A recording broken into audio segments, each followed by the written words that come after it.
j'espère que vous allez bien. Alors, en fait, dans cette vidéo, on va voir un exercice simple en 3D en utilisant en fait la bibliothèque OpenGL. Alors, on va essayer en fait de dessiner un simple cercle, puis on va essayer de dessiner un ellipse. On va voir en fait la différence, puis on va essayer seulement de dessiner un simple arc, ça veut dire seulement un petit segment, soit de l'ellipse ou bien du cercle. Mais avant ça, en fait, il faut savoir quelques notions ou bien les primitives de la bibliothèque OpenGL. Alors, de tout simplement, c'est le début en fait du dessin d'un primitif se fait bien sûr avec la fonction glBegin. Et bien sûr, en fait, les possibilités sont tirées de la même page de BGGL100. Alors, on trouve en fait le GL point, ça veut dire qu'il permet en fait de dessiner ou bien positionner seulement les points ou bien on donne bien sûr leurs coordonnées, ça veut dire x et y.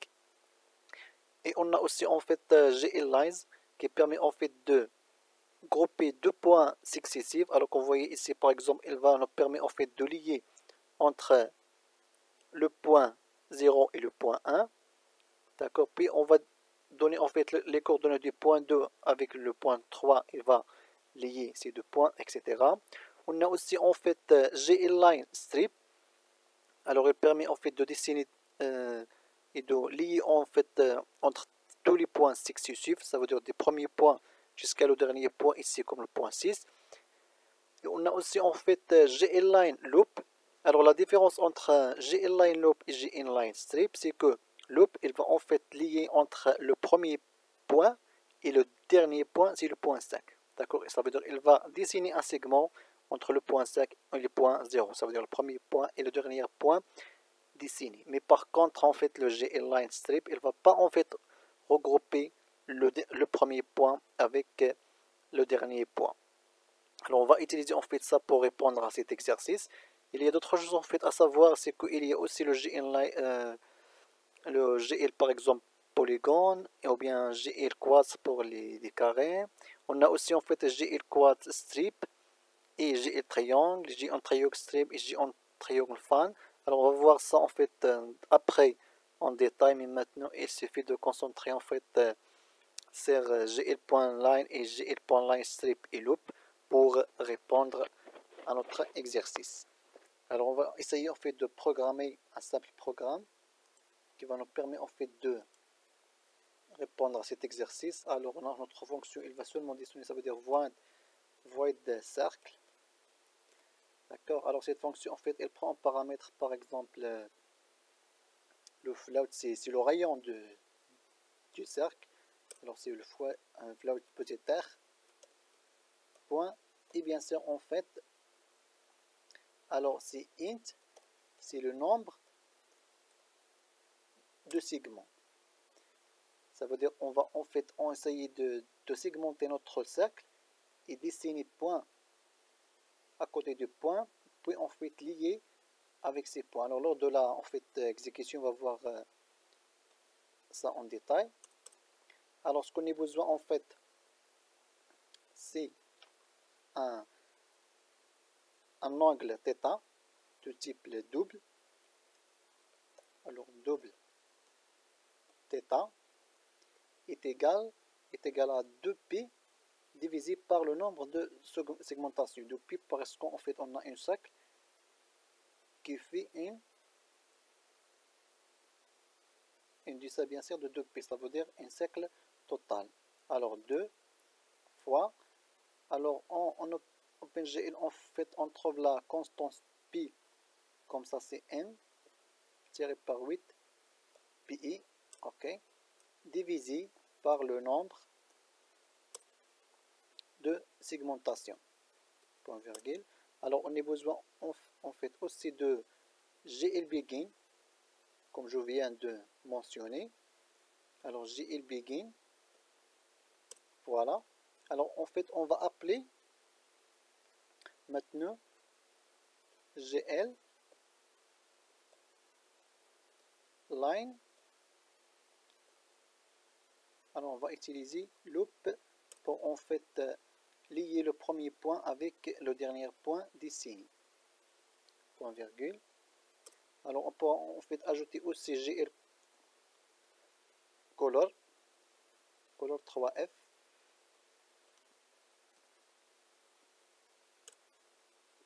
Alors 3F, ça veut dire cette fonction elle prendre 3 paramètres de type float. Alors par exemple on va prendre 1 pour en fait le vert. On va prendre aussi 0,6 par exemple pour le rouge et aussi 0,9 par exemple ici, pardon, virgule, point virgule, ok. Alors bien sûr pour alors parcourir en fait notre périmètre et dessiner chaque point, bien sûr on va utiliser le boucle for. Par exemple int est égal à 0, int est égal à 0, point virgule i inférieur en fait à nombre de segments et plus. Ok. Alors en fait la fonction qui va nous permettre en fait de dessiner un point, ça veut dire positionner ce point là de notre plan. Alors c'est GL vertex 3F. D'accord, ça veut dire elle prend paramètre 3 float. Alors pour le X en fait de notre cercle, c'est comme on le sait déjà, c'est R fois cos de I fois θ. D'accord, oui, virgule. Alors R fois cos et θ, sachant qu'en fait θ varie est égal à 2 fois P sur le nombre de segmentations. Supposons par exemple qu'on va segmenter notre cercle sur 20. Alors c'est ça en fait notre θ. Et U varie de 0 jusqu'à 20. R fois E cos θ va nous permettre à chaque fois en fait, il va nous donner le X de notre point. D'accord. Alors supposons en fait qu'on va dessiner le point sur le plan X et Y. Alors ici on va donner R fois sin de I fois θ. Ici on va ajouter sur l'axe en fait Z, c'est 0. Alors, point virgule. Et on termine toujours par GL end. Voilà, point virgule. Alors c'est ça en fait le code en général.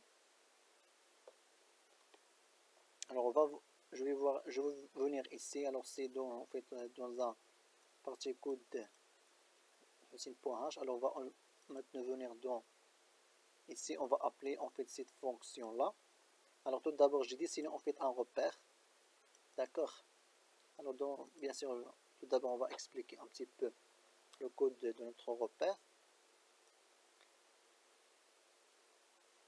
Alors c'est ça en fait mon repère. D'accord. Alors cette fonction repère elle prend en paramètre un float. Petit a en fait c'est la longueur de chaque droite. Ça veut dire sur l'axe x ou bien l'axe y ou bien l'axe z. D'accord. Alors après appel en fait de la fonction GL push attribute et GL disable GL lighting. Alors GL begin en fait j'ai appelé seulement la fonction lines. Alors lines qu'est-ce qu'il fait? Alors comme on vient de voir ici, lines lorsque je donne en fait deux points, il va me dessiner, ça veut dire lier ces deux points là. Alors j'ai donné en fait color c'est pour le rouge pour le X. Alors tout d'abord j'ai dessiné en fait le point de coordonnées 0 0 0 et après en fait j'ai appelé en fait la fonction GL vertex 3F et j'ai donné ce A là, ça veut dire la hauteur de notre droit.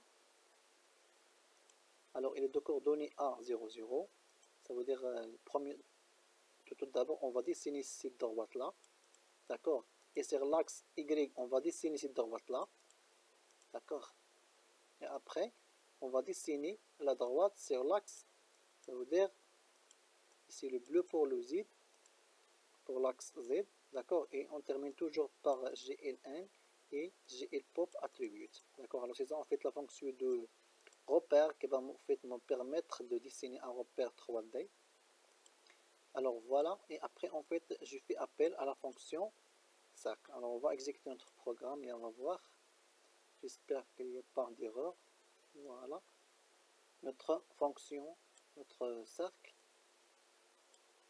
Alors ici en fait j'ai donné comme paramètre de rayon est égal à 5 et de nombre de segmentation est égal à 50. Alors supposons par exemple si j'ai donné seulement 4, alors on va avoir en fait un carré parce que j'ai seulement 4 segmentations. On va voir. Alors voilà en fait c'est un cercle mais il est de segmentation seulement 3.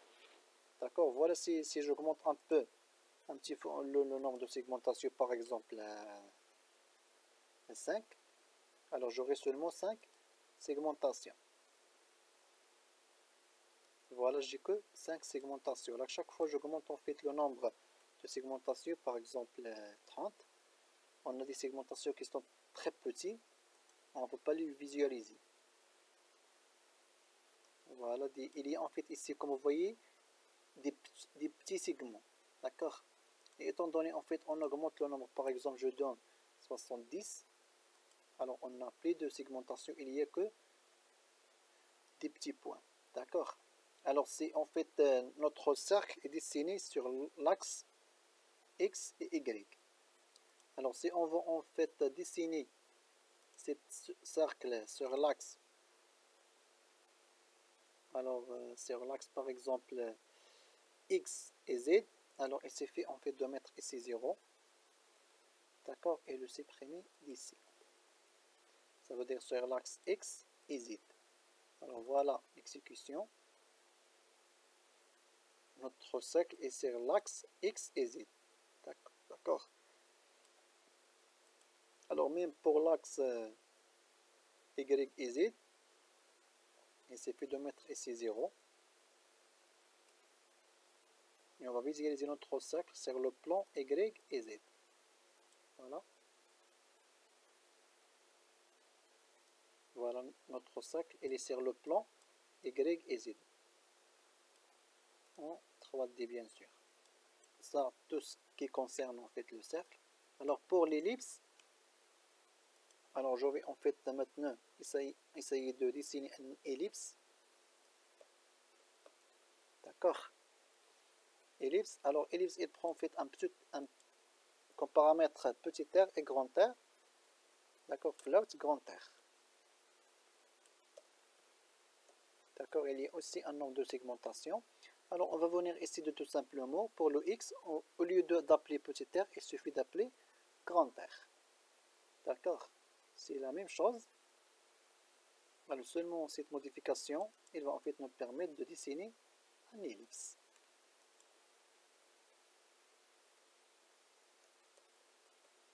Voilà. Et on va voir le résultat. Alors ellipse. Voilà, ici j'ai pas ajouté en fait grand R. Alors supposons par exemple petit r est égal à 3 et grand R c'est 6. D'accord. Alors on va voir le résultat. Voilà. Mon ellipse il est dessiné sur le plan YZ. D'accord. Alors supposons en fait quand je vais le dessiner sur le plan X et Z. Alors voilà mon ellipse qui est sur le plan X et Z. D'accord. Même pour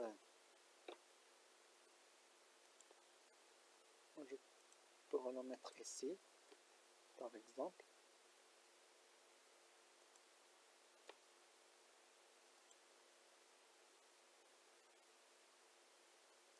Voilà mon ellipse. Il est de rayure petit r et grand R. D'accord, alors c'est simple.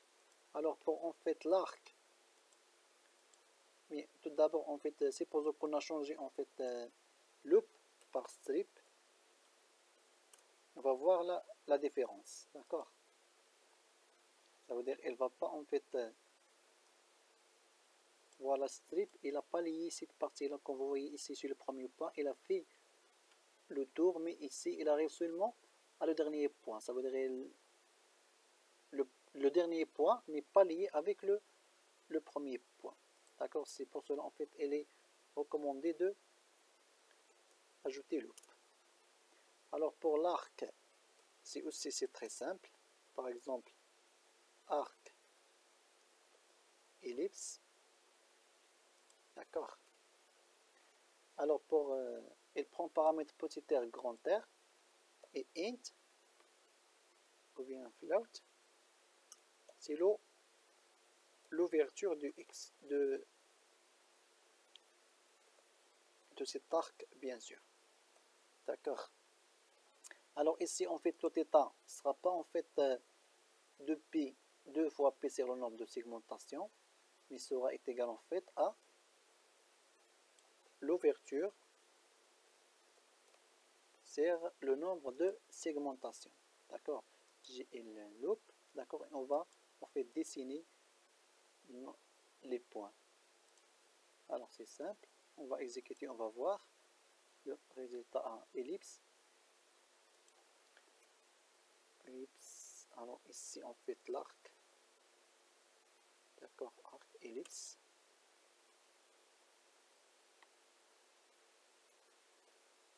D'accord, arc ellipse, il prend, alors supposons par exemple que l'ouverture est égale à 3.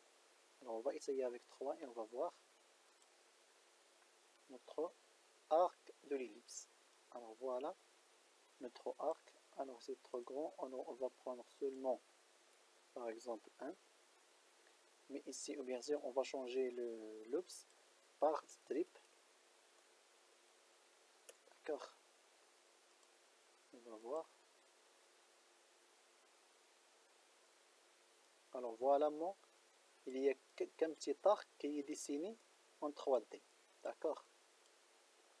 Alors même pour le cercle, c'est simple. Alors pour le cercle, alors il s'est fait en fait d'éliminer ce grand R et essayer de remplacer en fait par petit r.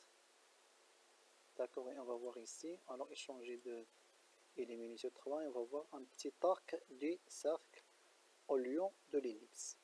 Alors voilà, il y a qu'un petit arc de l'ellipse. Alors d'autres problèmes à résoudre, c'est que par exemple on pourra dessiner en fait un demi-cercle.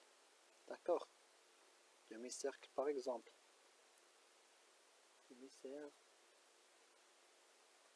Alors pour le demi-cercle, alors on va laisser ces paramètres là, d'accord, comme on a vu. Alors ici on va mettre 2 fois m p, d'accord, mais ici au lieu en fait de parcourir sur 2 fois p, on va mettre seulement p, ça veut dire un angle de 180 degrés, d'accord. Alors au lieu de mettre 2 fois p, il suffit de mettre pi, d'accord, pour en fait dessiner seulement un demi-cercle, d'accord. Alors on va voir ici, c'est le demi-cercle.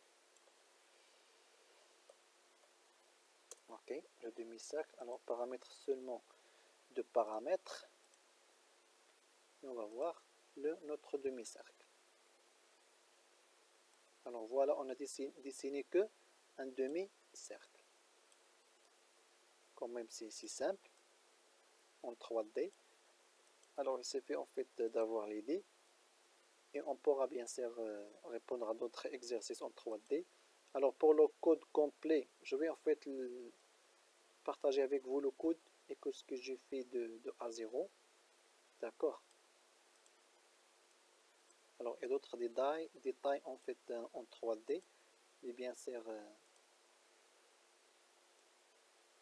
d'autres fonctions que j'ai créées ici, d'accord. Les bibliothèques par exemple, j'ai appelé en fait ici l'include OpenGL bibliothèque, FreeCloud, InMath, d'accord, et bien sûr d'autres bibliothèques.